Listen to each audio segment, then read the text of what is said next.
Welcome to Now and Next. It's a podcast that looks at the ways technology is changing media and entertainment. And it's brought to you by the Canada Media Fund. I'm Leora Kornfeld. On this episode, Alanis Obomsawin. She's made over 50 films in 50 years, making her one of Canada's most distinguished documentary filmmakers. And before we started recording the interview, I joked with her that she's been working at the speed of a YouTuber.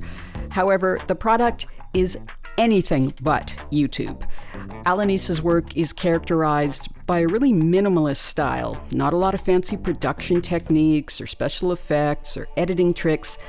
Just a very honest, stripped-down record of the events as they unfold, and she herself is usually the narrator. One of her best-known films is her documentary on the Oka crisis, the 1990 standoff between the Mohawk Nation and the people and provincial police in the town of Oka. A very tense atmosphere prevails. More than 1,000 police officers arrive in Oka, a village of 1,800 people. Heavily armed police set up roadblocks about 5 kilometers outside the village. I already had enough trouble this morning. As soon as they found out I was a Mohawk, they told me, no Mohawks today. A lot has changed in the world of documentary since Alanis started making films in the 1960s. Documentaries have actually become a pretty good business. In the past handful of years, we've seen films like RBG about Ruth Bader Ginsburg and Won't You Be My Neighbor, the documentary about Mr. Rogers, having enormous success. But on the other hand, according to the 2018 report from the IDA, that's the International Documentary Association, 42% of documentarians reported that their most recent film generated no revenue, as in none. Still, things like Netflix and Amazon have made documentaries way more popular with audiences.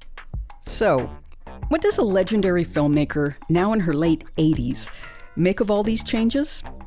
In just a second, you'll find out as I sit down with Alanis Obomsawin.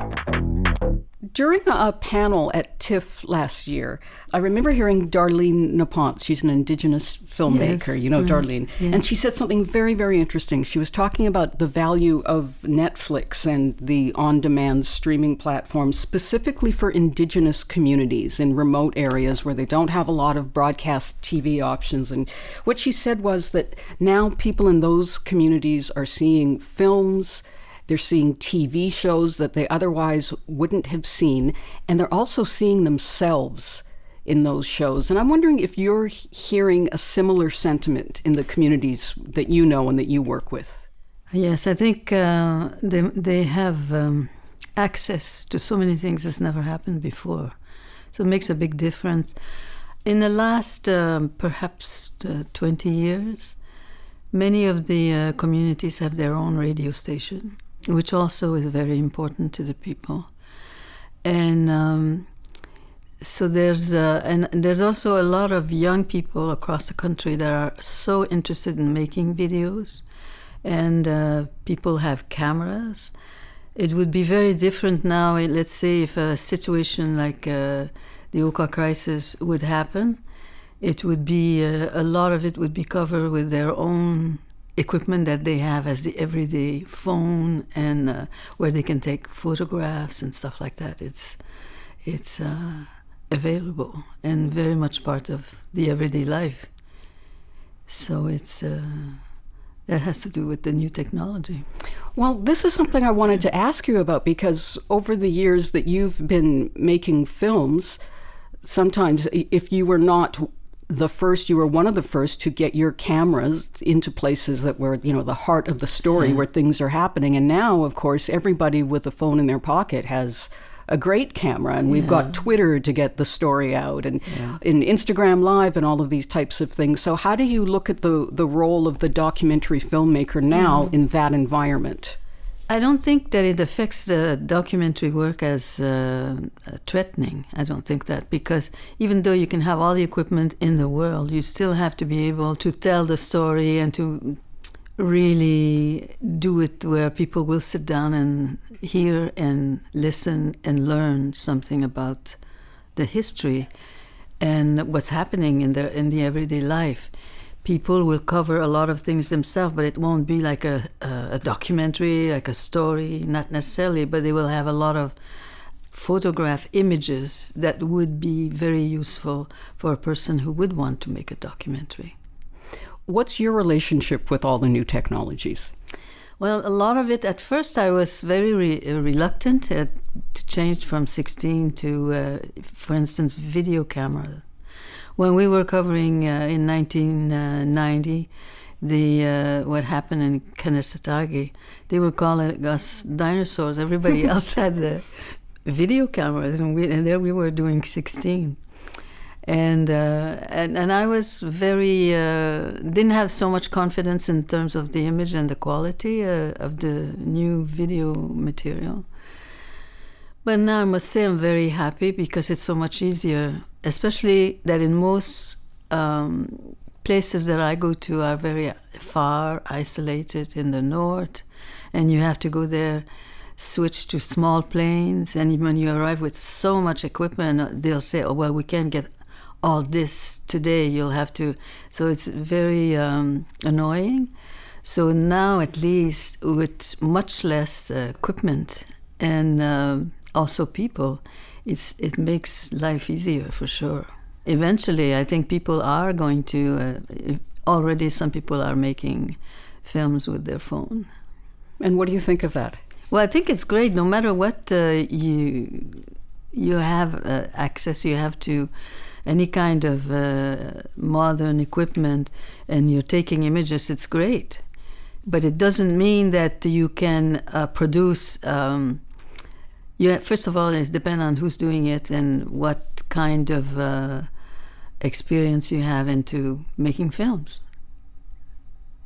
Tell stories. You have to be a good storyteller.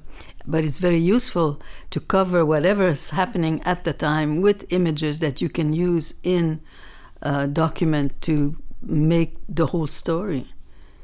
And that's the thing, because you can now draw from this pool of images. Do you use, or does anybody in your crew use Twitter and Instagram to source images of events? Not necessarily, but lately, like even this last film, there's a few photographs that was used from the internet that there's so much material there. I think eventually people are going to use stuff just what they can get out of the internet. But that is dangerous because that's far from the people. And for me, anyway, I'm not there yet because I feel I have to meet, I have to touch, I have to hear the people themselves and direct in the community. For me, that's very important. Right. I will never change. The relationship. Yes. The relationship between the people and then the media. And their voice. For me, the voice is first, before the image. I spend, before I start making a film, I spend a lot of hours with the people that are going to be in it, just listening to them. I don't want any cameras. I want to hear, and I want to understand the story. And I'm not going to start having a crew before I think I know the story, that I think I figured out, what's the beginning, what's the end, what happened here, how do the people feel? And then I'll come with the crew. And I'm never going to say to a person, could you repeat what you said to me like you did? Never, because that's an insult. In 50 years, you haven't had to do that? No, I don't do that. What I do is I start interviewing someone on camera about the story that we have been talking about with sound, just words. And as we get into the same story, the person's going to talk differently. And what I do, as I'm sure you understand, like you see this person in sync on camera, and then I get other images about whatever this person is talking about, and then I go back to the first sound, because the first sound is so sacred. Because people will tell you things they never said before. A person feels intimate, and there's nobody, you don't have to worry, is my hair okay? What am I wearing? Is my kitchen, all that stuff. And you develop a relation that is so beautiful. For me, that's the main part. And then later on, I can go back and use, as long as you have professional equipment, I can go back and use the first sound of what that person said and how it was said and how this person felt. Use it on another image, not necessarily in sync. And then you have all that beautiful feeling and the trust, all that is there. You can't get that by using images you take off those machines. You get that being there with the person. And for me, that will never change. You use the word sacred, and I know you use it quite a bit when you talk. And this is something that I've really been thinking about. So it has a lot to do with the way that people tell their stories, and then how the viewers then take that in. And when you think of the new ways of viewing, so I'm sure you're familiar with the binge watching on Netflix, for example, how you're watching something and if you want to watch 6 episodes in a row, you can do that. And there's even a little timer that comes on at the end of one episode, says this is going to happen in 8, 7, 6. Oh my God. It counts down. You don't have to leave your couch. You can watch. You can watch for hours and hours. And I'm wondering how you're seeing these new ways of consuming affecting that sacredness, that one-of-a-kindness of the story that you talk about. Well, for me, I couldn't work like that. I can't. And besides, I'm an old lady. I come with my experience of always being at the community with the people and understanding them. I couldn't just work like that. Do you watch Netflix or Amazon or anything like that? No, but Amazon bought one of my last film, I think. It's wonderful. It's very useful. And I was very happy about it because that brings a whole other crowd of people that it's a big plus. So that's wonderful. And it's also, they make their own film, and they've encouraged a lot of Indigenous people also. So everything is good, everything counts. In the Indigenous communities, which you're very familiar with, are you seeing the young people with the phones using them to do things like make videos, make short films, things like that? I haven't, but I know that they're taking a lot of images. There's a lot of young people that are doing video but have other kind of equipment. And also we have a PTN that trains a lot of people, and they put on everything as long as it's done professionally. All the work that everyone is doing appears on that channel, for sure. If you were just starting out today, do you think, you should see the face that you're making, you're just like, I can't even imagine that. But do you think you would have chosen feature-length film documentary as your medium with all of the other options out there? I think so, and I think documentaries and even long ones are very, very important today and will always be. Because that's history. You can't make history so short that you're missing half of it just to please yourself in terms of time. And I think a documentary will always have its place. And you cannot tell a life story. You think, oh, this is interesting. I just have 5 minutes to listen to you. No. Can't be done? So you don't have a lot of optimism about shorter form documentary? No, I don't have anything against it. As a matter of fact, I did a short thing a year or so ago. It's called Walking is Medicine. Walking is Medicine, yes. It's a very short film, and I love it. It's on, you can see it online? Yeah. Walking is medicine. You get to feel the land, And that's how our ancestors are speaking through us, is through the land. I took it from another documentary that I made, which is called Trick or Treaty. And I don't think you could learn about what is a treaty in 5 minutes. And that's what I'm talking about. The history and what that meant to the life of people then and what it means to the life of people today. Treaties are very important to understand, not just ourselves, but all the people who live here in this country. In the past, you say, oh, this is treaty number 9, this is treaty number 6. Oh, what's that? Don't talk about that. That's finished. It means it has no life or no value, or it doesn't affect people. It's not true. And to explain the ABCs, it takes a little bit of time.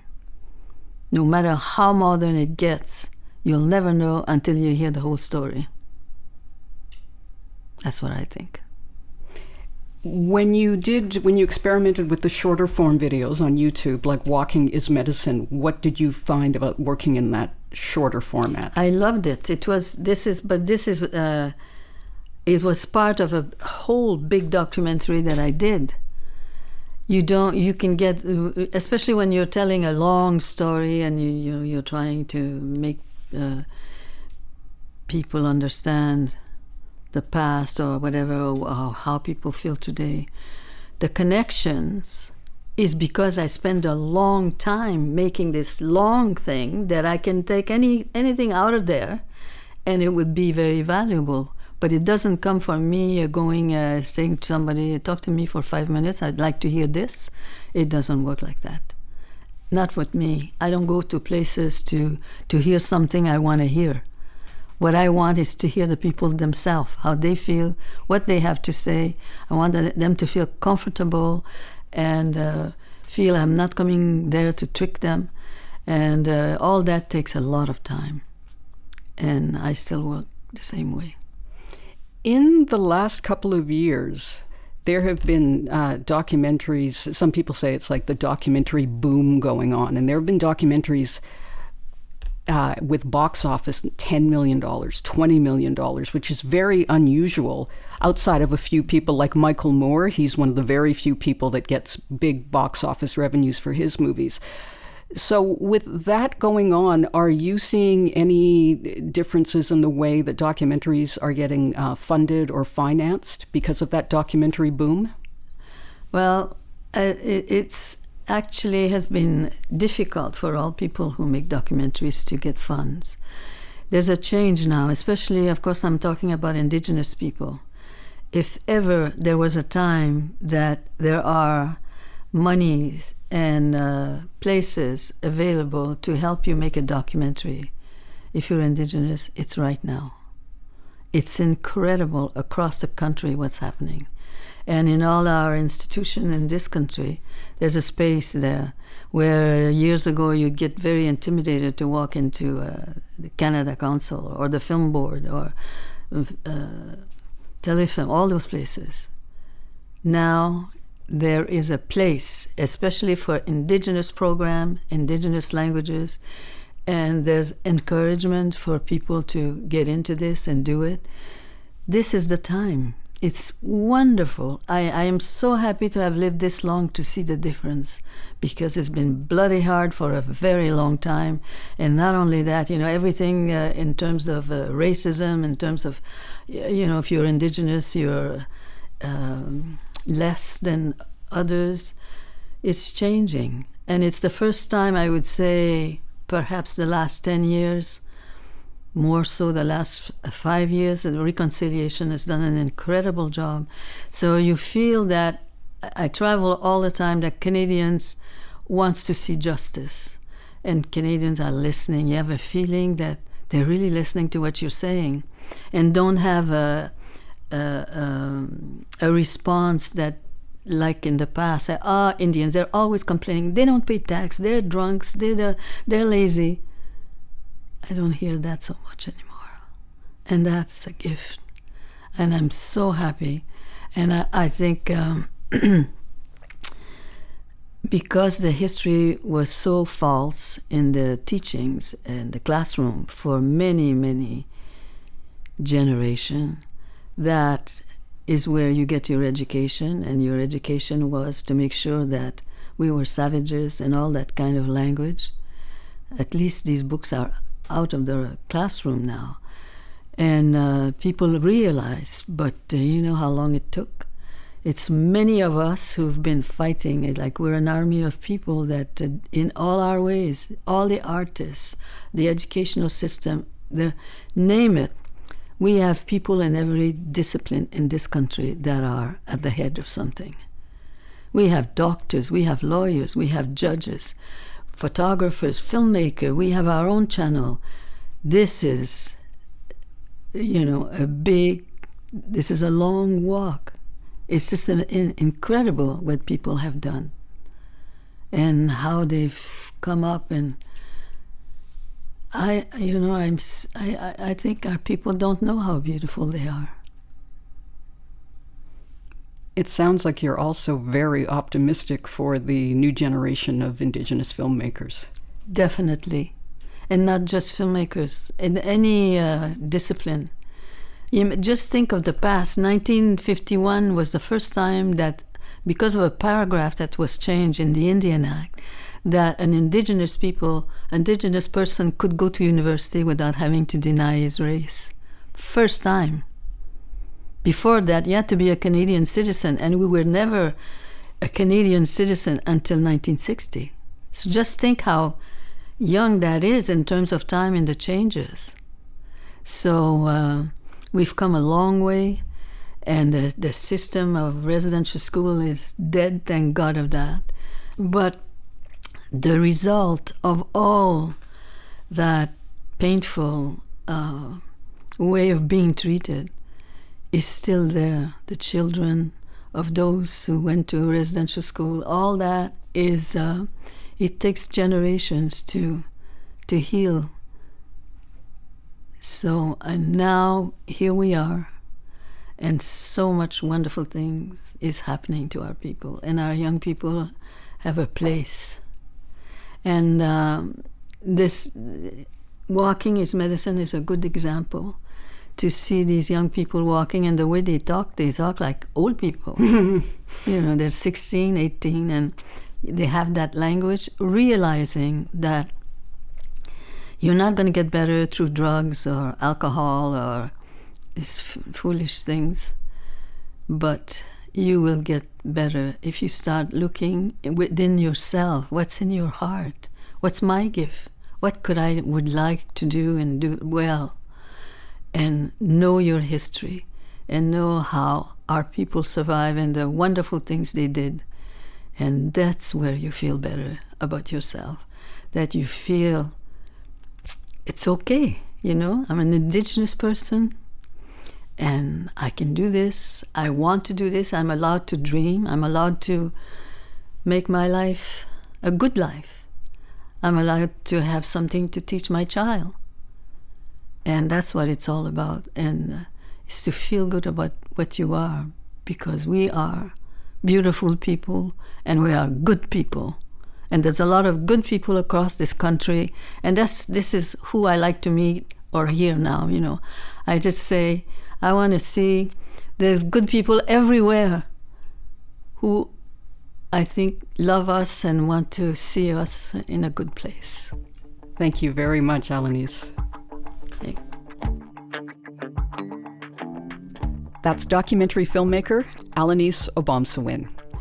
And by the way, when I asked her if at the age of 87 she ever thinks about retiring, she had a great answer. I don't have time to retire. And indeed, that appears to be true. Alanis's 53rd film, Jordan River Anderson, The Messenger, recently premiered at TIFF. And this has been Now and Next, a podcast brought to you by the Canada Media Fund. You can find us in all the usual places you find your podcasts, and if you like what you heard, please tell your friends, tell your colleagues, and even better, subscribe or jot down some comments on iTunes, because reviews are the currency of the podcast world. Thanks for listening. I'm Leora Kornfeld.